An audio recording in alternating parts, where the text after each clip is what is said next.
Syntax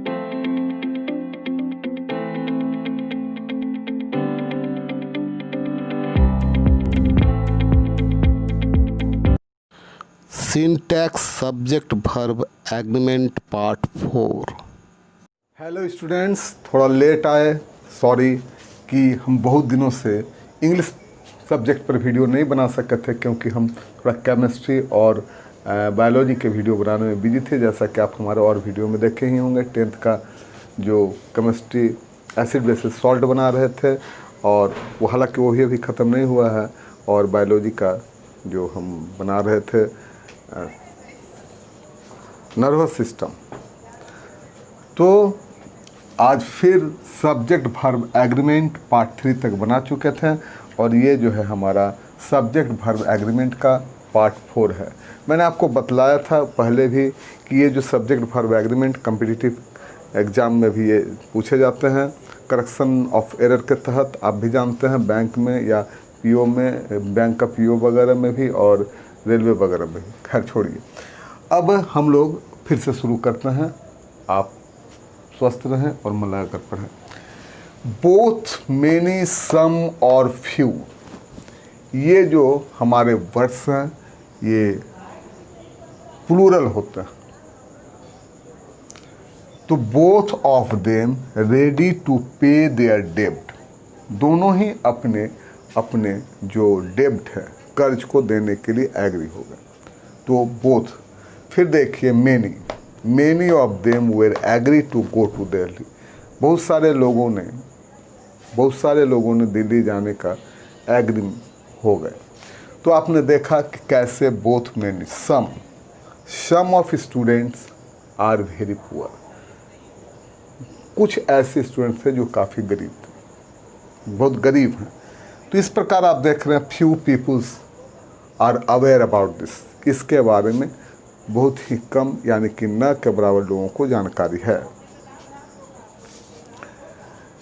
अब फिर noun, non और एनी ऐसे प्रोनाउन है जिसको आप सिंगुलर और प्लूरल दोनों ही के रूप में प्रयोग कर सकते हैं। अब जैसे देखिए, none of them has replied my letter, तो यहाँ नन के लिए हैज आया है। फिर इसी नन के लिए यहाँ पर हैव आया है जो प्लूरल का सेंस में आया है। None of them have replied my letter. Any को अब जरा सा देख लिया जाए, नन को तो हम लोग देख लिए। Any of these cars is to be bought, इन कारों में से किसी को भी खरीदा जा सकता है। अब देखिए, any of these books are very useful, इनमें से कोई भी किताबें बहुत ही यूजफुल हैं। तो यहाँ पर देखिए हम लोग आर लिखे हैं और यहाँ पर इज लिखे हैं। दोनों का सब्जेक्ट एनी ही है, लेकिन एक जगह प्लूरल वर्ब का प्रयोग किए हैं आर के रूप में और एक जगह इज के रूप में सिंगुलर वर्ब का प्रयोग किए। तो इस प्रकार आप देख रहे हैं कि एनी जो है ऐसा प्रोनाउन है कि इसको हम लोग singular as well as plural दोनों के रूप में यूज कर सकते हैं। दो या दो से अधिक नाउन, प्रोनाउन यदि आइदर, नाइदर, नॉर और से जोड़े जाए तो वर्ब नज़दीक वाले नाउन या प्रोनाउन के अनुसार होते हैं। जैसे आइदर यू और I was present in the party, या तो तुम और मैं पार्टी में प्रेजेंट था। तो आई के साथ वाज होता है, यू के साथ वेयर होता है, जैसा कि आप भी जानते हैं।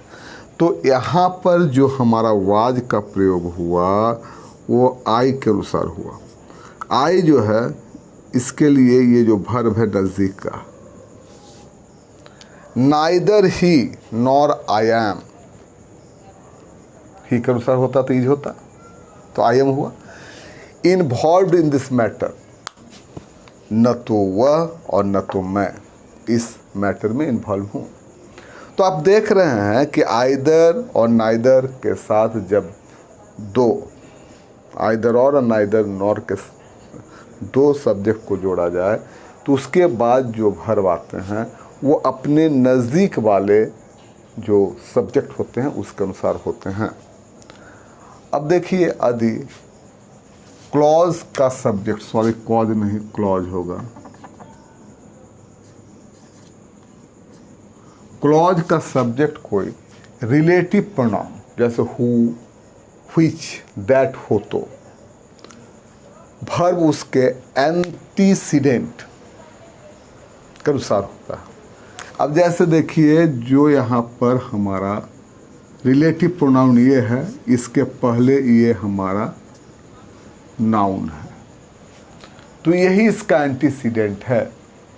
द प्लेयर्स, तो ये जैसा कि आप देख रहे हैं यहाँ पर हुज का एंटीसीडेंट जो है वो प्लूरल है, इसके अनुसार यहाँ पर हमारा जो वर्ब है आर का प्रयोग हुआ। The players who are playing in red jersey are my class fellow, तो वो लोग क्या हैं, are playing in red jersey, the playing who are playing in red jersey are my class fellow. The boys who is playing in the sun, the boy who is playing in the sun is my brother.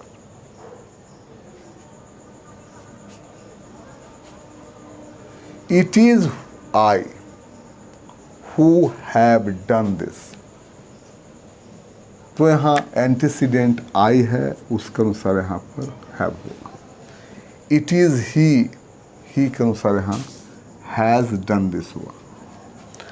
यदि बात के subject को and से जोड़ा जाए तो उसमें हम लोग मीनिंग के अनुसार देखते हैं कि इस एंड से जुटने के बाद जो सब्जेक्ट हैं वो सिंगुलर को दिखला रहे हैं या प्लूरल को दिखला रहे हैं। अगर सिंगुलर के लिए आए हैं तो निश्चित रूप से सिंगुलर वर्ब का प्रयोग करेंगे, और अगर प्लूरल के लिए आए हैं तो प्लूरल वर्ब का प्रयोग करेंगे। जैसे राम एंड श्याम, दो अलग अलग व्यक्ति हैं, are friends. You and he are friends, तो ऐसा क्यों हुआ कि ये दो व्यक्तियों के लिए आए हैं, इसलिए यहाँ पर आर का प्रयोग हुआ है। The poet and philosopher is our prime minister, यहाँ पोएट और फिलोसफर एक ही आदमी, और कौन है, जो हमारे प्रधानमंत्री। तो यहाँ एंड से जोड़ने के बाद भी पोएट और फिलोसफर दो आदमी को नहीं दर्शाते, एक ही आदमी को दर्शाते हैं, इसीलिए यहाँ पर इज का प्रयोग हुआ। The poet and the philosopher have come, poet अलग हैं और ये फिलोसफर अलग व्यक्ति। जब एंड से जुटने के बाद भी ये दो अलग अलग व्यक्तियों को दर्शा रहे हैं, इसलिए हैव कम का प्रयोग हुआ है। तो देखना पड़ता है कि जो हो रहा है वो क्या हो रहा है। एंड से जुटने के बाद सिंगुलर की तरह बिहेव कर रहा है वो दोनों मिलकर, या प्लूरल की तरह। अब यहाँ देखिए 2 and 2 is 4 and 2 and 2 are 4, ये किसी भी तरह से गलत नहीं है, दोनों ही तरह से इसका प्रयोग होता है, लेकिन प्रचलित जो है ये वाला ज़्यादा है। आपको हमारा यही कहना होगा कि आप भी जो मैथ्स के बुक में इज 4 ही ज़्यादा लिखा रहता है तो आप भी इसी तरह प्रयोग करें। हालांकि 2 and 2 are 4 भी अगर लिखेंगे तो ये गलत नहीं कहा जाएगा। कुछ ऐसे नाउन हैं जो एंड से जुड़े रहते हैं और सदा एक साथ इस प्रकार से आते हैं जैसे ये एक दूसरे के अभिन्न अंग हों, तो वो सिंगुलर माने जाएंगे। जैसे राइस एंड करी एक साथ ही आते हैं, इसलिए इज लगा, दोनों मिलकर एक हो गए। ब्रेड एंड बटर, ये भी इज लगा, is rich food. Slow and steady wins the race, ऐसा आप देख रहे हैं, लेकिन इसका एक एक्सेप्शन है, टाइम एंड टाइड।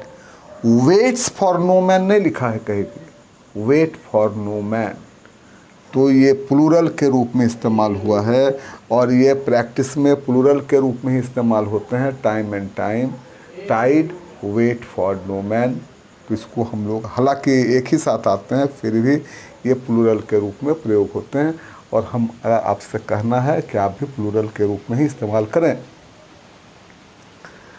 ये एक्सेप्शन है, सिंगुलर नाउन्स को एंड से अगर जोड़ दिया जाए और उसमें किसी एक के पहले भी ईच या एवरी हो तो वो सिंगुलर के रूप में प्रयोग होते हैं। Each man and each women has equal right. फिर देखिए, no boy and no girl was present there. उसके बाद देखिए, each and every boy was given sweets. तो ये सारे सिंगुलर के रूप में ही प्रयोग हुए हैं, एंड से जुटे हुए तो हैं लेकिन उनके पहले ईच या एवरी लगे हुए हैं, तो ये सिंगुलर के रूप में प्रयोग होते हैं। तो आज हम यहीं पर ख़त्म करते हैं, फिर आगे भी इस पर हम चर्चा करेंगे। ये अभी ख़त्म नहीं हुआ है, अभी और भी आगे इस पर वीडियो बनेगा पार्ट 4 तक। देखिए, ये सब्जेक्ट वर्ब एग्रीमेंट एक ऐसा चीज़ है जो लगातार बहुत दिनों तक प्रैक्टिस करने के बाद ही इस पर कमांड हो पाता है, और रेलवे, बैंक या कहीं भी इसकी आवश्यकता होगी तो आप इसका हमारे से भी सहायता लें और भी बुक से पढ़कर अगर चाहे तो आप इसको क्लियर कर लें, क्योंकि ये आपको बहुत मदद करने वाला है आगे कंपटीशन में। और वीडियो को लास्ट तक देखना चाहिए।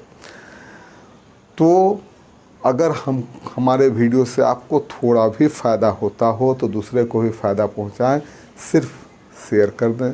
बेल आइकन को दबाकर अगर पहली बार आए हैं तो हमारे चैनल को सब्सक्राइब करें, क्योंकि हमारा इस तरह के एजुकेशनल वीडियो जो आपको कुछ न कुछ फ़ायदा पहुंचा सकते हैं, तो ये आप तक मेरे अपलोड होते ही, वीडियो अपलोड करते ही पहुंच जाएंगे। और अगर कहीं भी कोई त्रुटि खामी नज़र आता हो तो आप उसको दर्शाने में भी ना चूकें, इससे भी हमारा कुछ अच्छा ही होगा। और क्या, please share, subscribe, comment. And education must continue. Education ऐसा नहीं कि लॉकडाउन वगैरह में रुका रही, ये लगातार मेहनत से आगे बढ़ते जाएं। और खुश रहें, स्वस्थ रहें। धन्यवाद।